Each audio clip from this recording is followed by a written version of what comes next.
스타일로 뉴스 인텔리전스 업데이트입니다.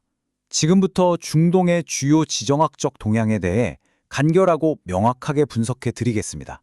네, 오늘은 2026년 4월 8일입니다. 지난 2주 동안 가자 지구를 중심으로 중동 정세에 상당한 변화가 있었습니다. 이번 브리핑에서는 바로 그 핵심적인 변화들을 집중적으로 짚어보겠습니다. 본 브리핑은 스타일로 인텔옵스의 개발사 프로웨이브 AI의 후원으로 보내드립니다. 오늘 저희가 다룰 내용은 크게 5가지입니다. 먼저 지역의 전반적인 전략 상황 평가부터 시작해서 가자 지구의 휴전 교착 상태, 이란의 대리 압박 작전, 그리고 외교적 교착 상황을 차례로 살펴보고 마지막으로 앞으로 무엇을 주목해야 할지 짚어보겠습니다.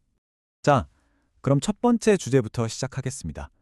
분쟁의 무게중심이 어떻게 이동하고 있는지 이 부분을 먼저 살펴보겠습니다. 이 점이 현재 상황을 이해하는 가장 중요한 출발점이 될 겁니다. 지난 2주간의 동향을 분석한 결과 저희는 중대한 전략적 변화를 포착했습니다. 분쟁이 더 이상 가자지구 한 곳에만 머물러 있는 것이 아니라는 점인데요. 지금 보시는 지도처럼 레바논과 이라크, 그리고 이란 인근까지 여러 전선으로 확산되는 양상을 뚜렷하게 보이고 있습니다. 이 상황을 한 문장으로 요약하는 저희의 핵심 평가는 이렇습니다.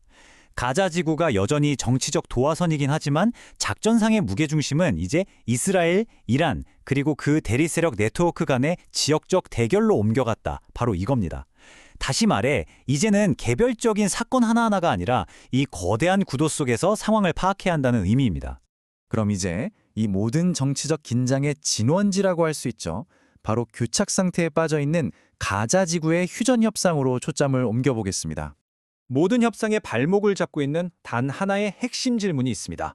바로 하마스는 과연 무장 해제를 할 것인가? 이 문제입니다. 이 질문에 대한 저희의 평가는 아주 명확합니다. 단기간 내에 하마스가 자발적으로 무기를 내려놓을 가능성은 사실상 매우 낮다고 판단됩니다. 이는 여러 정보들을 종합한 결과 저희가 높은 신뢰도를 가지고 내린 결론입니다. 이 표를 보시면 근본적인 교착 상태가 한눈에 들어옵니다. 하마스는 이스라엘의 완전 철수와 외부 보장을 요구하고 있고 반면에 이스라엘은 완전한 비무장화를 선결 조건으로 내걸고 있죠. 미국이 주도하는 평화위원회의 중재안은 이 양측의 간극을 좁히지 못하고 있습니다. 보시다시피 각자의 입장이 워낙 확고해서 현재로서는 타협점을 찾기가 거의 불가능해 보이는 상황입니다. 자, 이제 시야를 좀 더 넓혀보겠습니다. 이란의 대리 세력 네트워크가 이 분쟁을 어떻게 지역 전체로 확장시키고 있는지 그 부분을 자세히 들여다보겠습니다. 이란은 직접적인 군사 개입이라는 큰 부담을 지는 대신 자신들의 영향력 아래에 있는 여러 대리 세력을 활용하는 전략을 쓰고 있습니다. 여러 전선에서 동시에 계산된 압박을 가하는 방식이죠. 이건 전면전의 위험은 피하면서도 자신들의 전략적 목표를 추구하려는 움직임으로 분석됩니다. 실제로 지난 2주 동안 뚜렷한 패턴이 관찰됐습니다. 예를 들어 레바논에서는 헤즈볼라가, 예멘에서는 후티 반군이, 그리고 이라크에서는 민병대가 이스라엘과 미군 시설을 향해 조율된 공격을 감행했습니다. 이는 결코 우연이 아닌 잘 짜인 움직임으로 보입니다. 이런 관리된 긴장 고조 전략은 하지만 상당한 위험을 내포하고 있습니다. 자칫 작은 오판 하나가 도미노처럼 번져서 누구도 통제할 수 없는 전면전으로 급격히 확산될 수 있기 때문입니다. 네, 그럼 이번에는 국제사회의 외교적 노력은 어떤지, 그리고 왜 이렇다 할 성과를 내지 못하고 있는지 그 이유를 살펴보겠습니다. 현재 가장 주요한 외교적 노력은 미국이 주도하는 이른바 평화위원회를 통해 이루어지고 있습니다. 이 기구의 목표는 가자 지구의 전후 상태, 구체적으로는 비무장화와 재건, 그리고 통치 구조 등을 감독하는 것입니다. 하지만 이 위원회가 내놓은 핵심 제안, 즉 먼저 무장 해제를 하고 그 후에 재건을 하자는 이 제안을 하마스가 공식적으로 거부했습니다. 하마스는 이스라엘의 완전 철수가 선행되어야 한다는 입장이죠. 이로써 외교적 노력은 사실상 원점으로 돌아갔고 현재로서는 돌파구를 찾기 어려운 교착 상태에 빠져 있습니다. 그렇다면 이 모든 분석을 종합해 볼 때 앞으로 우리는 무엇을 주시해야 할까요? 향후 사태의 방향을 가늠해 볼 수 있는 몇 가지 핵심적인 지표들이 있습니다.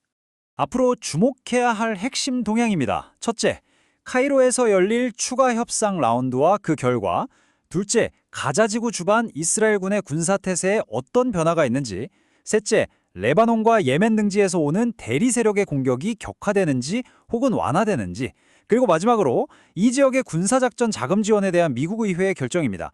바로 이 네 가지가 앞으로 며칠 또 몇 주간 분쟁의 향방을 결정할 중요한 변수가 될 것입니다.